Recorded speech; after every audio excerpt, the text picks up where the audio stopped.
I'll do a quick introduction. What? I'll do a quick introduction. Oh, okay. Hi, everybody. Welcome to the Murraysville Community Library. Thank you so much for coming out tonight for our artist talk with Eileen Yeager. My name is Kelly George. I'm the Adult Services Librarian here. Eileen is a member of the East Suburban Artist League, and if you're not familiar with them, it's shortened to ESAL, which is very clever. The ESAL artists have a display every month. So every month there's a new artist that displays their work here. So March, we are very pleased to have Eileen's work on display. So she's going to talk tonight about her work.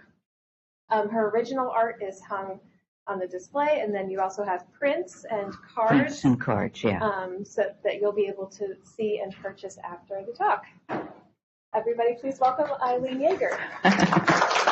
Thank you. So, I better have glasses on. Okay. So, welcome. Thank you so much for coming. My name is Eileen Yeager. I'm an artist. I'm a printmaker. I'm a teacher. I'm a cook. I'm a gardener. I'm a daughter. I'm a wife. I'm a mother. And also 70% Irish, Scottish, 20% German. And my mother always said we had a touch of Scotch and French. I tried to track her down on that and didn't really get anything, but on Ancestry recently, I found out I've also got Scandinavian. I do have Scotch and I do have French. And one of the really unusual things, I meant to bring it, I have a cardamom plant. Cardamom is something that's native to India. They call it the queen of spice. But the Scandinavians use it a lot. And, how did it get there except the Vikings were traveling around and gathering stuff and brought it back, and they love it. So I have a cardamom plant, and I love the smell of it more than I love the smell of basil, more than I love the smell of lavender. And I always felt there has to be something in me. I'm smelling, I have this heritage that I can smell. And it was so nice on the latest thing I got from Ancestry, I do have Scandinavian in me. So I was right. So the main focus of my work has been herbal, though I've done floral, landscape, and wine artwork. But I'm here to talk to you today about my herbal artwork and what herbs you might want to grow. And I'm going to talk about how and why I created the herbs, the images, and what I've learned. So in the late 80s, I was doing outdoor festivals and fairs and putting things up at galleries. And with the florals, people came into my booth and said, "Do you do herbs?" And I say, "No, but I'm thinking about it. So at that point, we were living down in Virginia, and we moved back to Pittsburgh. And in September of 93, in the Pittsburgh Post-Gazette, there was a newspaper article and on the herb shop, which was out in Somerset. And in it, the reporter asked, "Well, if you had to pick 5 herbs, what would you pick?" And she said, "I'm German, so I'd pick these 5. If I was Irish, I'd pick these 5. If I was Asian, I'd pick these 5. I thought, that's it. That's a way to start." Because I was doing plates. I'll tell you how I do things in a minute. But I always had little extra plates left over, and I thought, I got to do something with these little plates. I got to do something creative. So, in January of 94, I began researching, designing, drawing, and etching my culinary herb plates. And I'm going to pass this around. It keeps on shifting. I stick it and won't. So this is a little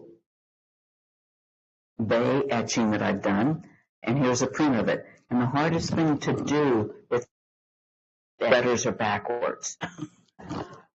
So the only way you can see if it's really right is you put it up to a mirror. But it was after years of doing this that I finally discovered that was the easy way to do it. So that's what an etching is. So with an etching, I get a plate, I scrape the edges so it can go through or bevel the edges, as they say. Then when I want to do a print, I take my plate and I rub ink down into the grooves. I clean it all off, clean it up as much as I can. Then I put a wet piece of paper and run it through the printing press. So when it goes through the press, you get an embossing because of the wet paper. And then you get, if you feel, when it's okay to touch, you can feel that the ink is actually raised up on the top surface.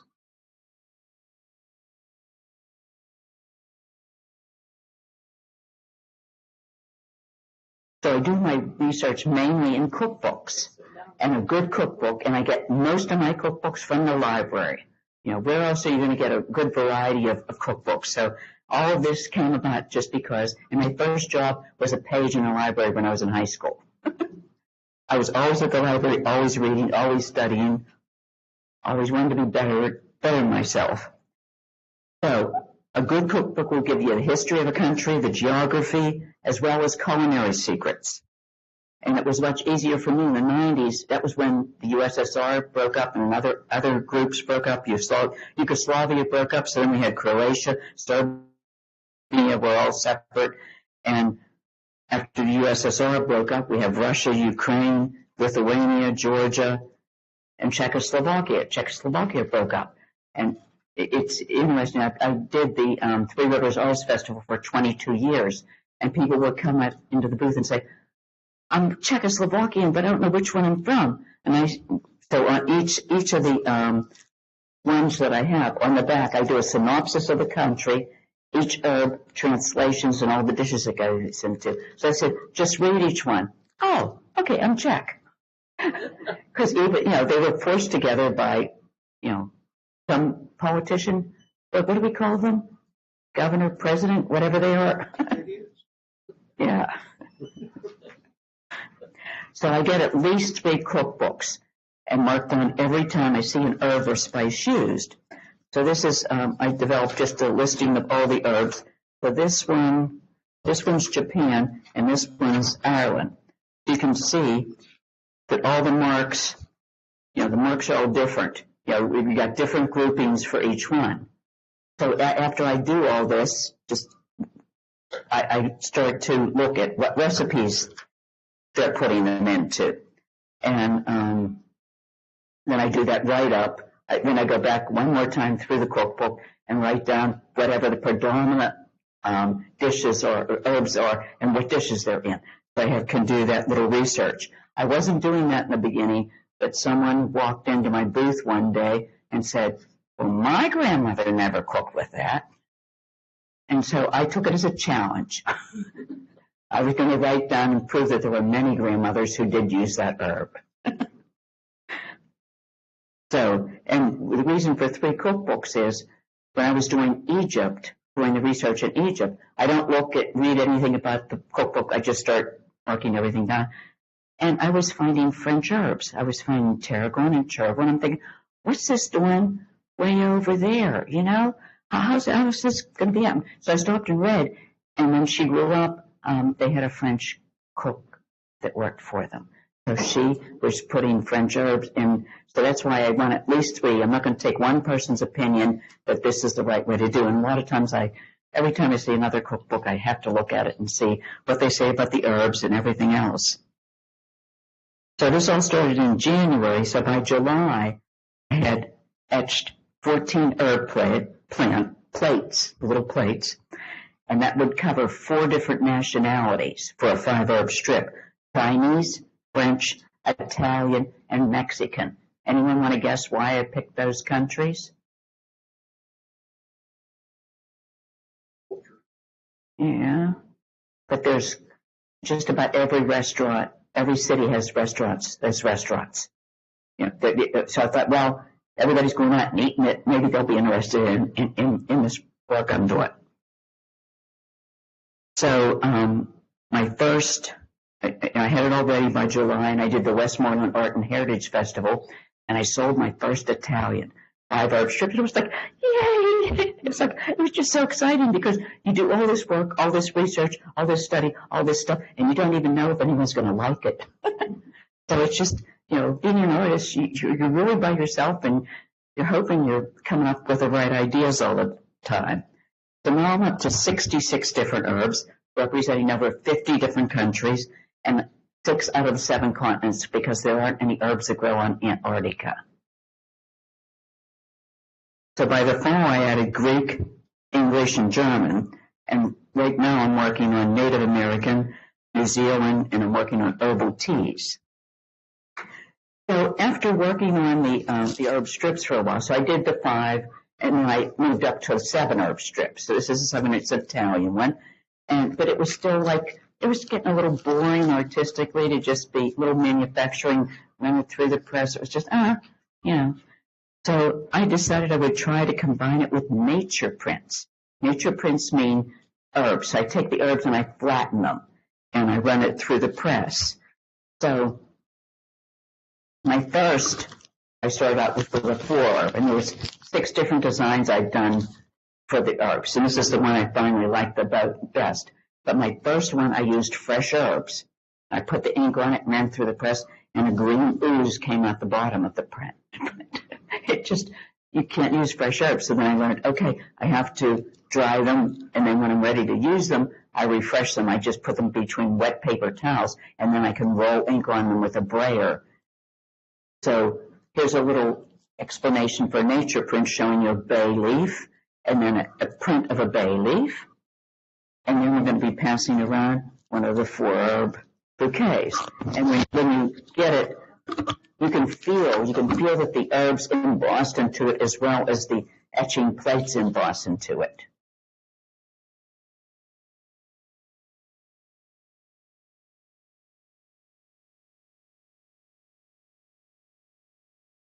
So I did a 4-herb, and then I moved up to an 8-herb. So this is herbs de Provence. I also started doing herb mixtures. So the French have different herb mixtures, herbs de Provence, bouquet garni, and fine herbs, which is one of the ones I was passing around. Originally in all the cook, they would just call for fine herbs, bouquet garni, herbs de Provence. Everybody knew, all cookbooks from all nationalities they just told you the name of the group and you knew what to put in there. And then cookbooks started to go with listing all the individual ingredients and all the individual herbs. So it slowly changed. So the other herb mixtures that are, so like in India, there's garam masala. Here in the United States, we do pumpkin pie spice. We do chili powder. You know, there's many different herb mixtures that we do. So then, you know, you got to keep on expanding what you're looking at. So then I started doing houses. So this one is Old Economy. Old Economy was a German settlement's the word. So these are all German herbs here. And this is, their actual house is over here. This is the kitchen. So this is the kitchen herb garden. And up over the top, that's the church that was across the street. So with this, and I added another technique of printmaking. This is called collagraph. So I took a piece of mat board, and for the roof, I ripped off everything except for the white. And then I put, with a knife, I textured it. So it's all these, all the areas around here, they fit together like a big jigsaw puzzle. So I just take it, I pull the sky, 2 pieces of the sky, ink them blue and put them back. Then I ink up this, I just ink up everything separately and put the whole thing together to run it through the press. So then I also, I've been interested in quilts. My great-great-grandmother had a haberdashery in downtown Pittsburgh. So where the William Penn stands today, she had a dress shop there. And once I was down at the Frick Museum, and they had a show, and they were showing maps all around the city, and they showed the street, and they were like, she had her I was so excited. She had a dress shop down on the first floor, and they lived upstairs. It was like, wow, I didn't know which dress she was, but that was my great-grandmother. So I did an etching aquatint, and I hand paint this. I inherited her quilt. So I have it hanging in my dining room, and I do a print of that, and I stand and work on that. So then I started looking at other quilts. But then with all my herbs, then I took my etching plates and all the herbs. So right near, so here's horseradish, here's the horseradish leaves. There's garlic leaves. So everything, and then it's also out in the border. So there's the horseradish leaf out here. So everything's close and usually the same color. But I just had fun playing around. I've never done a quilt made out of fabric. I've done paper quilts. Just because I'm a printmaker and I'm into this sort of thing. So why were these herbs picked by the different countries? How do they become favorites? Most of us have a few favorite herbs and spices, and a lot of times they're given to us with recipes from parents, from in-laws, from friends. And this is our ethnic inheritance, our comfort food, what we grew up with, that taste, that flavor. When we went to grandma's for the holidays, and you walk in that room, and it just had a smell. It just had a smell of Christmas, it had a smell of Thanksgiving. It was just all the food and everything all together. So there's 5 factors that set the destiny for the food and herbs that you enjoy, because herbal as well as culinary use is a reflection of where you and your ancestors were born and raised. The number 1 is climate, what's indigenous to the place or easily grown. Ethnic inheritance, who married who or who immigrated in. The ebb and flow of history, who conquered who or colonized is the politically correct thing to say. And the religious eating rules and regulations of everybody. So we as Americans are a melting pot of all the countries of the world. So it's really interesting. We have so many ethnic restaurants. We can go out and try something when we don't want our comfort food. So the majority of Americans are immigrants and the descendants. So everybody's grown up with different inheritances. So either you're one unique. Some people are 100% Italian, but most people are what I call special blends. So we're going to do a census to see what the group is here today. So everybody gets 2 votes. So if you're 100% Italian, you're going to put up 2 when I say Italian. If you're Irish and German, you put 1 up for each time. So we're just going to, and if you're many, you have to pick out 2, okay? So we can do our little thing. So I got a copy of the census, and look, I know what the major ones are in Pennsylvania and Pittsburgh and in the United States. So I'm going to start out with some of the national ones. So how many German people do we have here today? 1, 2, 3, 4, 5, 6, 7, and I'm 8. Okay. How many Irish? 1, 2, 3, and I'm 4. What about Italian? You get 2? 1, 2, 3, 4, 5, 6. What about Polish? 1, 2, 3. What about English? 1, 2. Oh, you 3. Okay, 3. What about Slovak? 1, 2, 3, 4. What about Scotch or Scotch-Irish? 1, 2.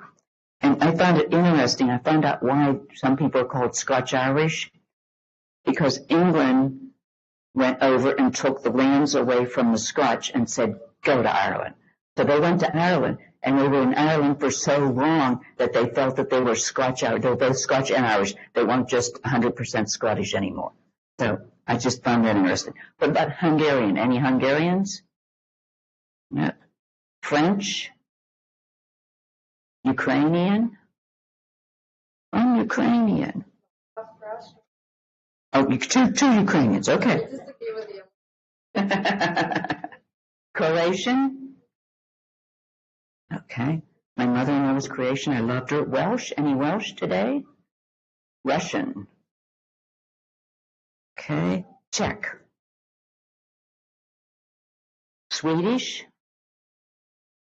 Lithuanian? Greek? Dutch? Austrian? Serbian? Okay, what have I missed? Who hasn't voted and what? Slovenia. Just Slovenia. Well, these are the top 20 in Pennsylvania and Allegheny County. What? Cuban and Spanish. Wow.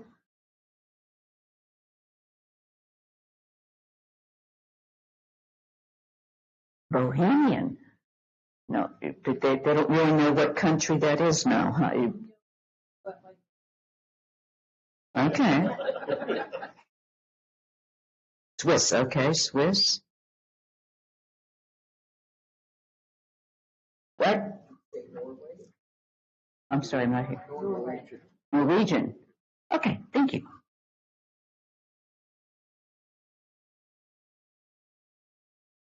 And did we cover everything? Kelly, did you vote? I did. Okay. So, our census today shows that just like PA and national, German is the number one.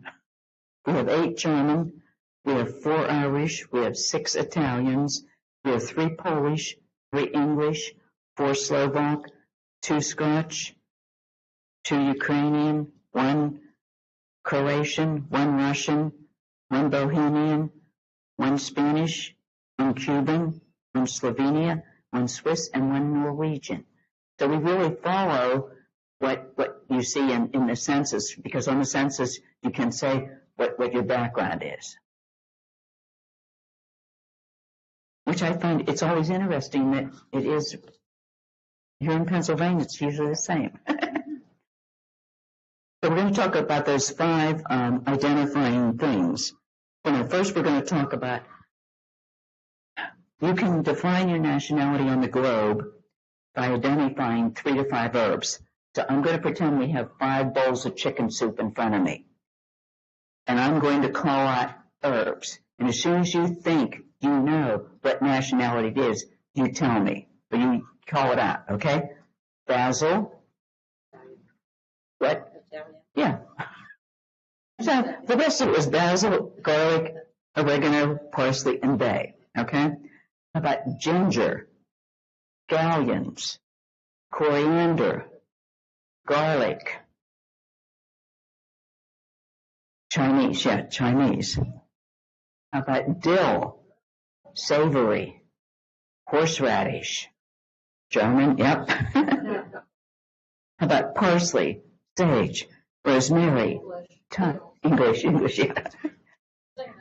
It was just so much fun to discover that, just like the old folk song Scarborough Fair, which I think was from the 13th century, that they're still using parsley, sage, rosemary, and thyme. How about chili pepper, oregano, cilantro? What? Mexican, yeah. Cumin and epazote finished off theirs. And then lemongrass, galangal, kefir lime, thyme. So sometimes you can just say one word, one herb, and when I say paprika, what do you say? Hungry, yeah. But the interesting thing is, paprika is not native to there. It's native to the Americas. All peppers came from the Americas. So red, green, hot, everything came from the Americas. But the Spanish came over, and the Spanish gave it to the Moors, and the Moors gave it to the Turks, and the Turks gave it to the Hungarians. But there's something called terroir. If you've had any wine things at all, wine education, terroir means the flavor of the earth, the flavor of the sky, the flavor of the water, everything. When you have a Chardonnay in one country, it can be totally different.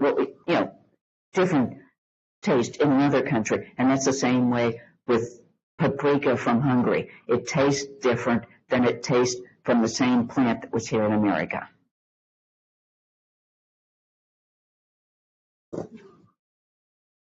One little sip.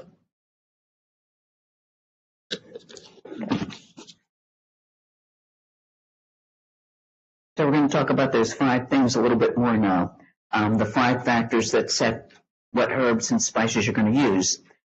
So climate, or what is indigenous or easily adapted. So garlic and onion are native to Central Asia and Africa, but when the Europeans came over, it was here in America. But if you've ever seen, especially a chive seed is just a little, and the wind can pick it up and take it everywhere, and all the storms running around. So seeds can flow all around the world. Mint, if you think about mint is one of those ones, once you plant it, you have it forever, especially if you plant it in the ground. You've got to put it in pots to control it. But it's just really interesting, the mints moved all around the world too. The ebb and flow of history is number 2. Who conquered or who colonized who? So the French have an influence I could see on the Scottish cuisine. If you think of Mary, Queen of Scots, she was educated in France, and then she had French advisors come over, and they were, helping her out and everything. So I see herbs in Scotland. You're seeing tarragon, you're seeing chervil that you're not seeing in Ireland, England, or Wales. Same way with Vietnam. France had an effect on Vietnam, and Romania. In Romania, it was a style to have a French chef come in and work for the family. So it's amazing how things can be influenced like that. When I was looking at Canada, there's a French Canada and then there's English Canada, but in all the cookbooks, they were using the same exact herbs. So I think both of them had an influence on it. And then we think, too, about way back to the Crusades. And the Crusaders were going over to the Middle East, and they were bringing new things back. They brought ginger back to, like, Wales. And the Roman army, I think they brought parsley, sage, rosemary, and thyme, all of it to England. When they were, because the Roman army always wanted to carry, they carried the plants, the seeds, everything, so that their whole army could exist wherever they went, and they could still have their comfort food. Chili pepper. So then geography and the neighbors in the axis. Okay. Number 3 is geography. So who your neighbors were and your accessibility to the trade route, and that was mainly the Arabs who had the trade route. So you think of black pepper. Black pepper was the most expensive spice in the world because it was only grown in one place, India.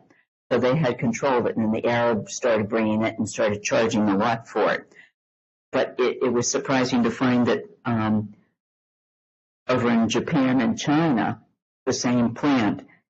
In Japan, it's called Sancho.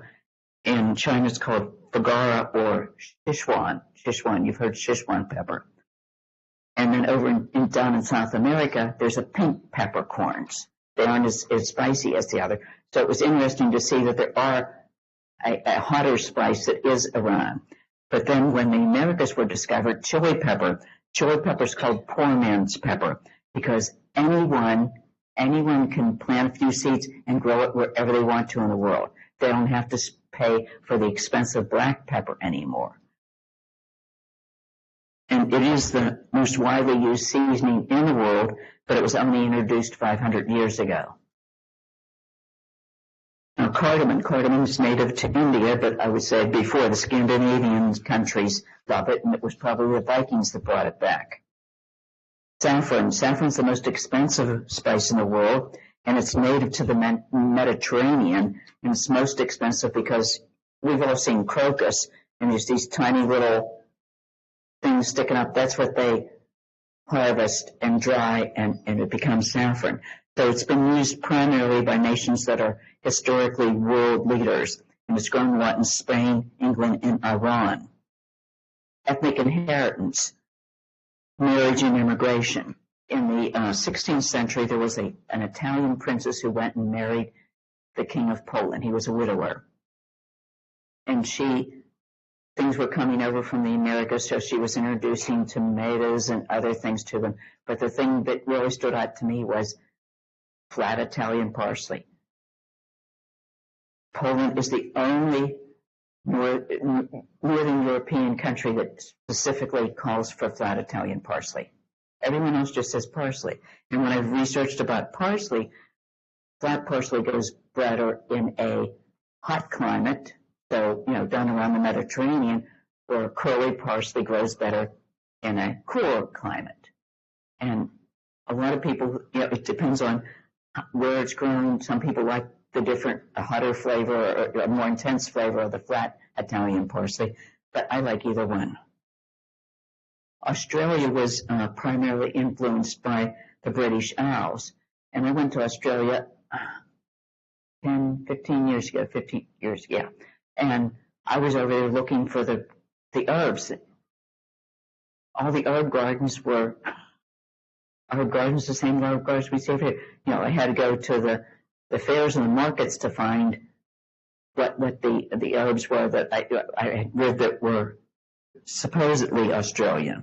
So hopefully their herb gardens have improved. But so Australia was first colonized by England, Ireland, and Scotland, bringing their herbs. Then after World War II, the Italians, the Greeks, and the Lebanese came. And in the 80s, after the 80s, the Asians, the Thais, Vietnam, and Japan all came. So Australia, so when I was doing the herb, usually I give an 8 herb, but for India, because they have so many vegetarian sects, and for Australia, I did a bigger one. And of course, my American bouquet is over there. It has 18 herbs on it. And we're such a melting pot of all the other countries of the world that actually only 3 of them are native to America. And the 3 that are native to the Americas is chili pepper, allspice, and what am I blanking on? It'll come to me in a minute. It'll come. But allspice, so when the Europeans came over, they said, oh, that tastes like cinnamon and nutmeg and cloves all together. We'll call it allspice. So that's how it's got its name.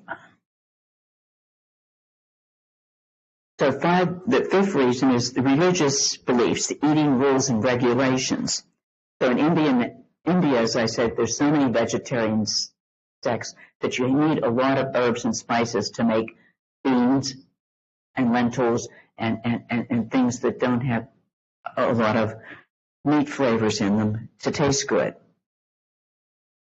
Also, religious-wise, Catholics, with your fast days, you can't eat this, you can only eat fish. So then you have to have herbs that are going to work better with fish. And what I found, especially in Europe, in the north, they put dill, combine it with fish. In the south, it was fennel, and both dill and fennel have a licorice flavor to them. So what makes a particular ethnic cuisine distinctive is in a combination of flavors, the herbs and spices to dominate the entire food system. So the food, the sauces, the condiments, and the drinks. So in Ireland, they put clover in a Scottish whiskey, in an Irish whiskey. And in Scotland, they put heather in the Scotch whiskey. And the Scotch use a lot of ginger. I found more recipes for gingerbread in their cookbooks than I did in the German cookbooks. And they also make ginger beer. So the whole British Isles use a lot of ginger beer, which it's only mildly alcoholic or non-alcoholic, depending on which way you do it. But if you think of Greece likes anise, again, a licorice flavor, and they have a liqueur called ouzo. I always have trouble with that. Ouzo. Because I eat orzo, and then orzo always wants to come out when I'm trying to say ouzo. So France, basil. Basil is a dominant in the green chartreuse, which is a liqueur. So why is this all happening? Because everybody wants comfort food. Everybody wants everything to taste just the way they've always had it. Now, if you think about mustard and how different people do it different ways, the French add wine to it, which has a certain taste. The Germans add vinegar to it. And the Chinese only add water, and it's the hottest mustard of all. So everybody takes it and makes it their own unique thing. So, this has been a fascinating journey for me. I never expected to get so involved with herbs when I started all of this, nor expected to get this deep into it.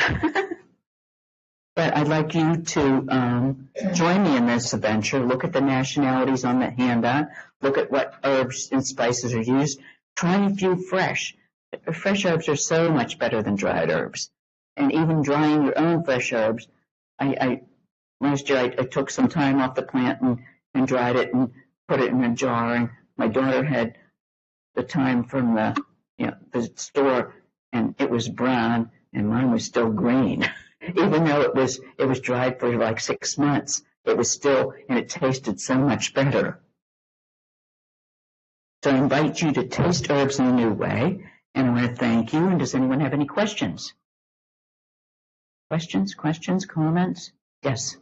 What kind of press? So it's a metal bed. There's a metal roller, and then I had blankets in between it. So I tighten this down. I tighten the big press. The roller goes up and down. I can move that up and down. So I tighten it down, and I have blankets in between. So these are underneath the blanket when they go through the press. So the blankets push the pressure down into the grooves of the etching plate to pick up the ink so it appears on the top surface. No, I bought it. Specifically for June. Yeah. Yeah, so I learned to print at a studio when I was living down in D.C. in the 90s, and then I moved up here and I started teaching classes down at the Pittsburgh Center for the Arts, and so from the money that I was getting from teaching the classes, then I bought a little press. It was just this big, and it was fine, but then I started doing the 5-herb strips and the 7-herb strips, and it wasn't long enough. I sold it to one of my students, and I bought a bigger one. So, but printmaking's fun. It's kept me fascinated since the 90s. Any other questions or comments or anything?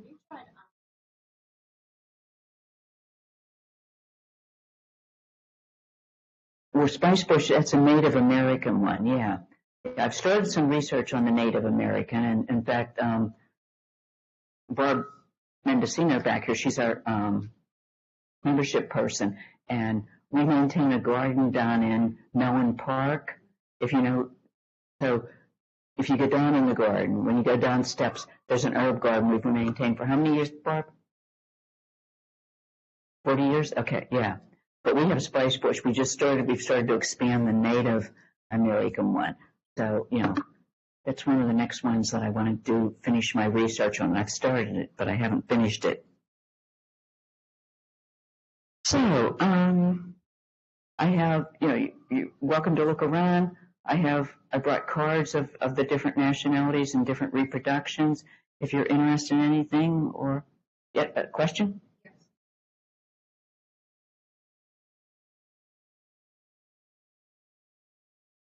Sorry, I'm not hearing you.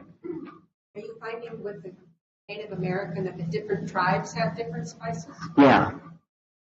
Yeah, and even some of the European herbs, you know, so the wind brought things over, and, you know, things were here when the Europeans came, which is really interesting too. But it's interesting, you know, with Herb Society we have, you know, some people are into medicinal, I'm into culinary, you know, everybody sort of has their own little groove of what they're doing, but, you know, everybody's, and how many gardens do we have down there? 18? No. But you'll have to come down and visit our garden. So,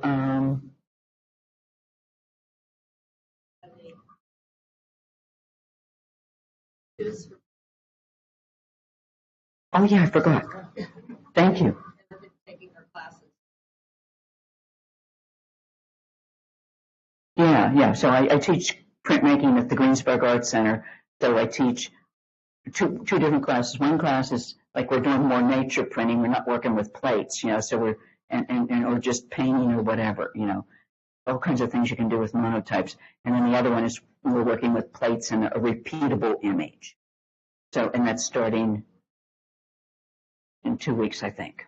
The Greensburg Arts Center. Zinc plates? What? Are you using zinc plates? Zinc plates, yeah. Question on the herbs. When you go through this on the back, find a lot of herbs just intermixed. But then when you get to Vietnamese herbs, there's room ram. What is that? Raw ram. Okay. So I'm trying to think of the flavor of it is right now. So that's the big orange that's sticking out. That's raw ram. And what's the flavor in raw ram? It's a spicy flavor that has a hint of coriander to it. And we go with Herb Society, and we have some information here about Herb Society if you want to know anything more about it. But we go around and visit gardens, and there was one down in Point Breeze, and he had raw ram growing down in his garden. Right beside a school. So, and I wanted to show you, talking about drinks. So this is one that I've done, is an original print, but this is a reproduction of it. So this is Cafe International. It's all the flavors, all the that are used to flavor coffee. So ginger is in Morocco, cinnamon used in Morocco, Australia, France, and Denmark, nutmeg, anise, vanilla, pepper, cloves, cardamom, coriander, spearmint. Everybody likes, and it usually goes back to what herbs and spices they're using in their own cuisine. These are the ones that they're putting in their coffee or their tea. There's lots of herbal teas too out there. And that's another project I'm working on, is herbal teas. I designed, maybe 4 years ago, I designed all these herbal teapots, and I was going to print them all out of herbs. And, and life got in its way, and that's one of the ones I'm going to do this year. Because if I don't do it, no one ever will.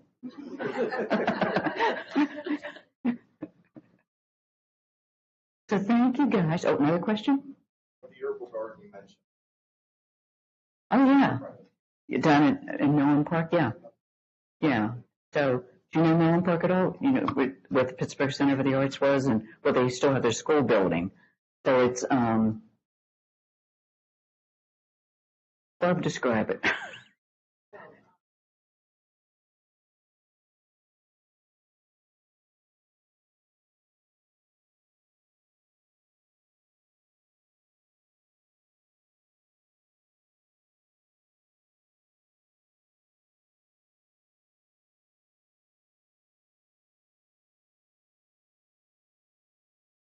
And if you want to come down and work in the garden, you get to take home, because, especially in the spring, there's so many, volunteers there, and we're just digging them up and throwing them away.